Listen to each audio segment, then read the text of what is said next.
भक्षा भक्ष जे खाई, ते जोगी ते सिद्ध नर पूजते कल युग माय। जो अमंगल वेश, अमंगल भूषण, अमंगल खान पान, वही कहे जाएंगे। बड़ा कलयुग का विचित्र तांडव होता है गरुड़ जी। जो अपने आचरण सदैव दूसरों को दुख देने वाले करते हैं, जे अपकारी चार तिनकर गौरव मान्यते, उन्हीं का बड़ा गौरव, उन्हीं का बड़ा सम्मान होता है।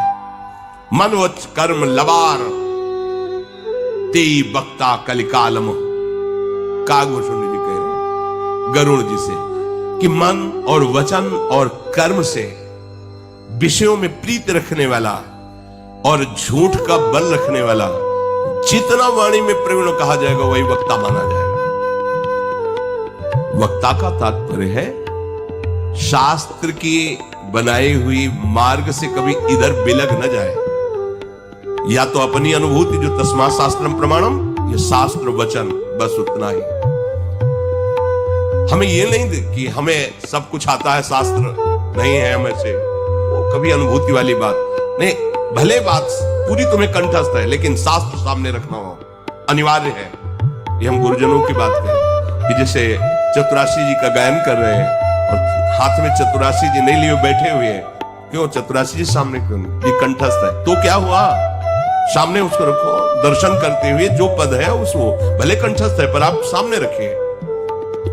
गुरुजनों की वाणी में क्यों में नहीं कहा जाता। ऐसे ही भागवत सामने, वेद जो भी हम ग्रंथ का गायन कर रहे हैं, यश गान, वो सामने रखा है। जो भी बोलो उसी के अंतर्गत बोलो, जिस विषय को लिया है। ये नहीं उत्तर दक्षिण कहां भाग रहे हो कुछ पता नहीं चल रहा है। जो विषय लिया है उसी विषय में ही, उसी विषय को पुष्ट करने के लिए और शास्त्र सम्मत, साधु सम्मत और हृदय सम्मत तीनों मिलने चाहिए। शास्त्र, साधु और हृदय, तब वो बात परिपक्व मानी जाती है। जो शास्त्र में लिखा है, जो संतों ने अनुभव किया है, वही हृदय में है, वो वाणी अंदर से प्रकट हो रही है। जो मन वचन कर्म से भोगों की चाह रखकर और झूठ पर झूठ, क्या होता है कि सामने वाले को तो पता है नहीं इसका अर्थ क्या है, सामने वाले को पता है। अब वो अर्थ हम अपने मन के अनुकूल कर रहे हैं। शास्त्र का अर्थ मन के अनुकूल नहीं होता। हम वो बात घुमा के ऐसे ला रहे हैं जिससे वासनाओं की पूर्ति हो, ऐसा नहीं। ये कपट है और ये कपट तुम्हारा पतन कर देगा। चौथी भगत मम गुणगन करे कपट तजिगा, भगवान के ये कपट है। सीधा और उसका भाव बोलिए, जो शब्द लिखा है उसको घुमा के और अपनी वासना परक उसका अर्थ नहीं करना चाहिए। सीधे बोलिए शास्त्र क्या बोल रहा है। थोड़ा चोट लगेगी अगर इसमें लिखा है तो हमारे भी हृदय में चोट लगेगी, गलत है। आपके हृदय में चोट लगेगी तो हमें सुधरना होगा ना। तो सुधरने के लिए तो सत्संग हो रहा है, हम भी सुधरे, आप भी सुधरो। तस्मात् शास्त्रम प्रमाणम ते, जहां हमें कमी लग रही वहां हम सुधार करें। जो आप सुन रहे हो आपको कमी लग रही, नहीं ये बोलेंगे तो लोग नाराज हो जाएंगे, फिर बात नहीं बनेगी। तो शास्त्र किस बात का, ये तो मनोरंजन हो रहा है। शास्त्र मनोभंजन करता है, तुम्हारे मन की अशुभ वृत्तियों का नाश करके भगवदाकार वृत्ति प्रदान करता है। तो गरुड़ जी महाराज को कागभूषण जी उस कलयुग के समय की बात बता रहे जिस समय जन्मे हुए थे। हाँ, तो ये प्रार्थना कर रहे हैं कि जैसे शनिवार रविवार को बहुत भीड़ होती है दर्शन देने वालों लोगों की, वहां से लेकर यहाँ तक, तो बीच में जो नित्य छोटे छोटे बच्चों को लेकर परिवार के जन खड़े होते हैं, उनसे प्रार्थना है कि वो शनिवार रविवार को बिल्कुल न खड़े हो।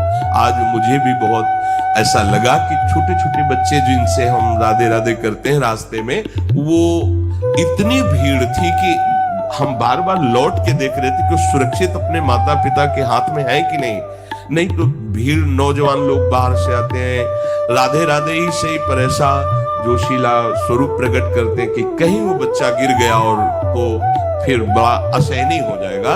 इसलिए हम अपने जनों से प्रार्थना करते हैं कि शनिवार रविवार को प्रायः लगभग ऐसी भीड़ दिखाई देती है, तो जहां वहां ना खड़े हो, अन्य दिनों में दर्शन, क्योंकि छोटे बच्चे हैं, आप अपने शरीर को संभालेंगे कि उस बच्चे को संभाल। अब छोटा बच्चा गोद में ले, किसी का धक्का लगा, सामने गिरा, वो अहित हो जाएगा। इसलिए जो शरीर के वयोवृद्ध जन हैं और जो बच्चे हैं वो ना जाएं भीड़ में, अपने घर के हैं कभी भी दर्शन कर लिए आपस में, और नहीं तो यंत्र है उससे दर्शन कर लिए। कोई अमंगल हो जाए, वैसे महारानी जो सर्वसमर्थ है, पर अपने लोग काहे को छोटी सी बात के लिए महारानी जी को अर्जी लगावे कि आप अपना वहां सामर्थ्य दिखाइए, किसी को अहित ना हो।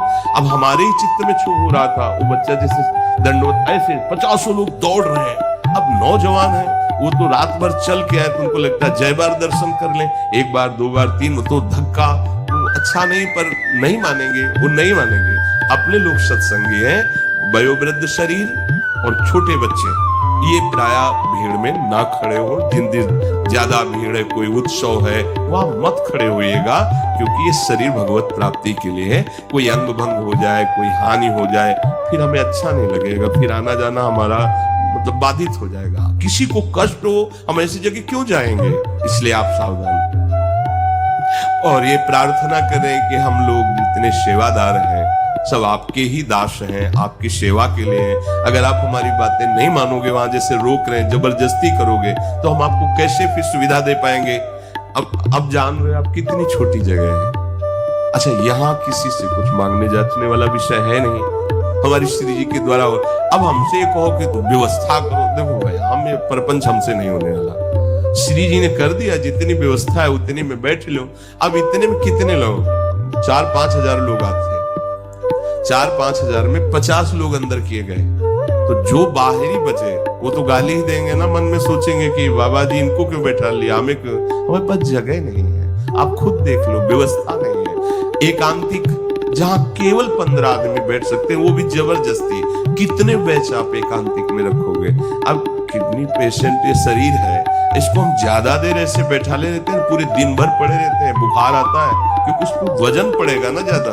पर हमें लगता है जितना सुख मिल जाए, जय दिन शरीर चल रहा है, सबका मंगल हो जाए, तो ये